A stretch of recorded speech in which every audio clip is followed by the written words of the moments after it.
नमस्कार। सचिन वजह को जान से मारने की धमकी किसने दी और क्यों मिल रही है बताएंगे आपको इस वीडियो में। लेकिन उससे पहले आपको बताएं कि अभी सोशल मीडिया पे एक खबर बहुत तेजी से वायरल हो रही है और उस खबर को पूरी तरीके से स्प्रेड करी जा रही है। आपको याद होगा कि बीते दिनों लता मंगेशकर के जिस तरीके से उनका निधन हो जाता है तो उनके निधन शरीर को किस तरीके से आत्मदाह करने के लिए, शांति करने के लिए बहुत सारे लोग उनके अंतिम संस्कार पे पहुंचते हैं, जहां पे अमिताभ बच्चन, नरेंद्र मोदी जी जैसे भी लोग वहां पे थे। लेकिन एक और शख्सियत वहां पे थे, एक और बड़े इंटरटेनर थे जिनका नाम शाहरुख खान है। और वो जैसे वहां पहुंचते हैं तो पूरी तरीके से चारों तरफ से विवादों का खेल शुरू हो जाता है। पहला विवाद तो ये था, लता मंगेशकर जी के मरे हुए शरीर को जिस तरीके से वो मास्क हटा करके दुआ फूंकते हैं तो लोगों ने कहना शुरू कर दिया कि लता मंगेशकर जी को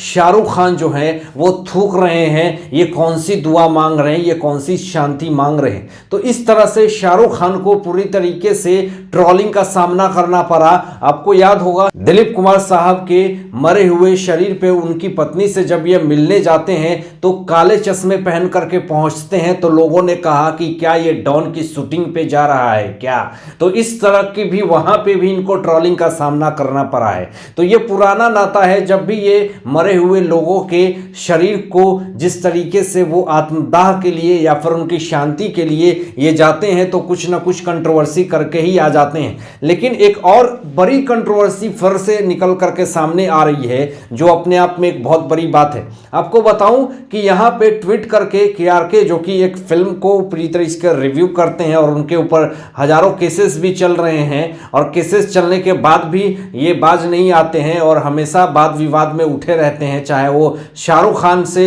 लपेटे में आए चाहे वो सलमान खान के लपेटे में आए, हमेशा उनके ऊपर कुछ ना कुछ टिप्पणियां करते रहते हैं क्योंकि इनको भी फेम चाहिए, क्योंकि इनको जल्दी फेम मिलता नहीं है। क्योंकि अब आपको बताऊं कि एक और ट्वीट ऐसा विवादित ट्वीट कर दिया इन्होंने जिससे कि एक बार सोशल मीडिया पे ट्रोलिंग की बाढ़ आ रही है। KRK के ऊपर भी अब किस तरीके से ये चीजों को बारीकी से देखते हैं और किस तरीके से ट्रोलिंग करवाते हैं ये भी आप समझ लीजिए। इन्होंने ट्वीट करके ये कहा है कि शाहरुख खान को अभी पैसे नहीं है पहनने के लिए, इनको करण जौहर और आदित्य चोपड़ा से इन्होंने गुहार लगाई है कि शाहरुख खान को फिल्म दे दिया जाए क्योंकि ये फटे हुए टी-शर्ट पहन करके लता जी के अंतिम संस्कार पे पहुंचते हैं। और ये फोटो शेयर करके उन्होंने साफ तौर पे राउंड करके नोटिस करवाया है कि ये देखिए किस तरीके से फटे हुए टी-शर्ट पहन करके शाहरुख खान लता मंगेशकर जी के अंतिम विदाई में मौजूद होते हैं। क्या इनके पास पैसे नहीं है कि ये फटे हुए टी-शर्ट पहन करके ऐसे माहौल में, ऐसे बड़े अवसर में मरे हुए शरीर को जिस तरीके से अंतिम संस्कार देने के लिए पहुंचते हैं और वहां पे इस तरह का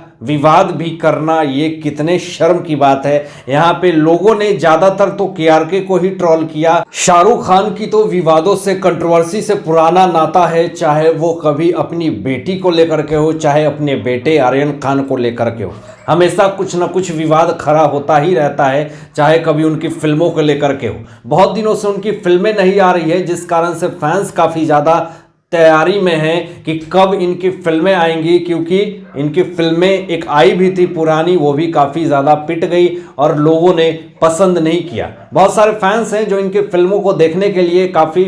पैसे से इंतज़ार कर रहे हैं कि कब शाहरुख खान की फिल्में आए। और ऐसे तो उनकी फिल्में आती हैं जो अभी ज़्यादातर दमदार नहीं हिट हो पा रही है, बिकॉज कि अभी उनकी जिस तरीके से कंट्रोवर्सी में ज़्यादा से ज़्यादा लोगों ने उनका नाम जोड़ दिया है और फिर उनकी एज भी उस तरह की नहीं है। न्यू कमर जिस तरीके से वो अपने आप को एक फिट फाट एक्टर दिखाने की कोशिश करते हैं तो उम्र के साथ उनकी कैरेक्टर जो है वो कहीं ना कहीं फिट नहीं हो पा रही है, जिस कारण से उनकी फिल्में भी पहले की अपेक्षा अब नहीं चल पाती है। दूसरी जो सबसे बड़ी और ब्रेकिंग खबर जो मैं आपको बताने वाला हूँ वो सचिन वजह को बताने वाला हूँ। सचिन वजह एक ऐसा पुलिस ऑफिसर, एक ऐसा धांधली करने वाला पुलिस ऑफिसर, एक ऐसा घुसखोरी करने वाला पुलिस ऑफिसर जो कि जेल में अभी बंद है और जेल में बंद होने के बाद किस तरीके से वो आरोप पे आरोप का प्रतिपोप का खेल खेल रहा है वो मैं आपको बताऊंगा। लेकिन सचिन वजह को जान से मारने की धमकी किसने दी है और किस तरीके से उसको पूरी तरीके से कॉन्स्पिरेसी में फंसाने की साजिश कौन कर रहा है ये आपको बताएंगे आपको इस वीडियो में।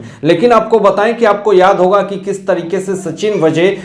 पूर्व मिनिस्टर जो है होम मिनिस्टर अनिल देशमुख के इशारों पे नाचने वाला एक कठपुतली था, और अभी जिस तरीके से यह अनिल देशमुख के सारे काले चिट्ठे खोल रहा है, सचिन वजय ईडी के सामने ये कहता है, मुंह खोलता है कि अनिल देशमुख जब गृह मंत्री थे तो वो उनको इजाजत देते थे कि बार रेस्टोरेंट में जाओ, वसूली करो, लोगों से पैसे इकट्ठे करो, वसूली करने का पूरा प्रेशर दिया करते थे, ब्रीफिंग करते थे। ये आरोप जो है वो सचिन वजय ने ईडी के सामने लगाया था। लेकिन जब चांदीवाल आयोग में सचिन वजय जब अंदर कोर्ट में जाता है तो वहां पे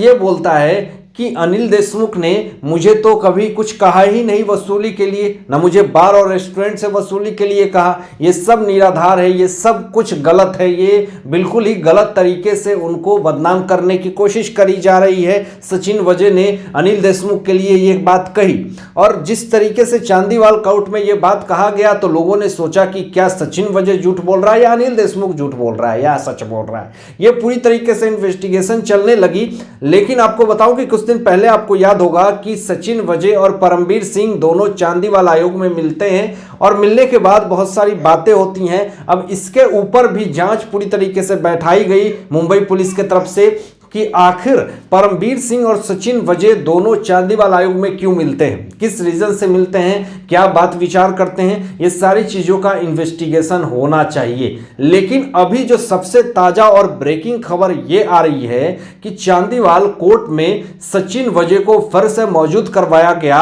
और वहां पे अब ये पूरे काले चिट्ठे खोलने शुरू कर दिए हैं, और ईडी के सामने भी सचिन वजय काले चिट्ठे खोलने शुरू कर दिए हैं। सचिन वजय ने यह कहना शुरू कर दिया कि मैं उस दिन की बात याद करवा रहा हूं कि चांदीवाल कोर्ट में मैंने ये बात कही थी कि अनिल देशमुख जो है मुझे एक्सटॉर्शन के लिए, बार और रेस्टोरेंट के लिए वसूली के लिए मना करते थे। ऐसा कोई बात नहीं है, ये बिल्कुल गलत है, और ये मैं डर से कह रहा था क्योंकि मुझे धमकी दी जा रही थी अनिल देशमुख की तरफ से। वो मेरे परिवार को जान से मारने की धमकी दे रहा था। अनिल देशमुख पूरी तरीके से साजिश कर रहा था, उनको धमकियां दे रहा था कि अगर तुम मेरे खिलाफ अगर कहीं भी बयान दोगे, अनिल देशमुख ये धमकी दे रहे थे सचिन वजय को कि अगर मेरे खिलाफ कहीं भी तुमने अगर गलत बयान दिया, मेरे खिलाफ अगर कुछ भी गलत कहा, तो मैं तुम्हारे परिवार को मार डालूंगा। इस तरह से धमकियां जो है वो सचिन वजय को दी जा रही थी। तो आज सचिन वजय ने ये पूरी तरीके से खुलासा कर दिया है कि ये सब झूठ है। अनिल देशमुख मुझे एक्सटॉर्शन के लिए कहता था, दुकानों में, बार रेस्टोरेंट में वसूली के लिए कहता था, 100 करोड़ रुपए के वसूली करो इसके लिए कहता था। मैं ब्रीफिंग करता था जाकर के, वो मुझे पूरे कारनामे बताता था कि इस तरह से पैसे का पूरा लेन देन करो, पैसे का एक्सटॉर्शन करो। तो ये सारी चीजें आज फिर से चांदीवाल कोर्ट में ये सचिन वजय ने कबूल करी है। तो ये जान से मारने की धमकी वाली बात पे अनिल देशमुख ने सिर पकड़ लिया है, क्योंकि अब महाराष्ट्र के पूर्व गृह मंत्री अनिल देशमुख का बचना मुश्किल है, क्योंकि अब तो उनके काले चिट्ठे सारे खुलने शुरू हो गए हैं। इधर परमवीर सिंह भी तोते की तरह सारे सबूत और सारे सवालों का जवाब देना शुरू कर दिए, और इधर सचिन वजय भी सारे सबूत और सवालों का जवाब देना शुरू कर दिए हैं। तो ऐसी स्थिति में महाराष्ट्र के पूर्व गृह मंत्री अनिल देशमुख का बच पाना तो मुश्किल है, क्योंकि अभी भी वो जेल में ही हैं और आगे भी वो जेल में ही रहेंगे जिस तरह से उनके काले चिट्ठे खुल रहे हैं। आप क्या सोचते हैं इन सारे मुद्दों पे, इन सारे बातों पे? अपनी विचार जरूर व्यक्त कीजिएगा, और ऐसे ही लेटेस्ट अपडेट पाने के लिए इस चैनल को सब्सक्राइब करके बेल आइकन प्रेस कर दीजिएगा, और अपना ध्यान रखिएगा। सत्यमेव जयते, जय।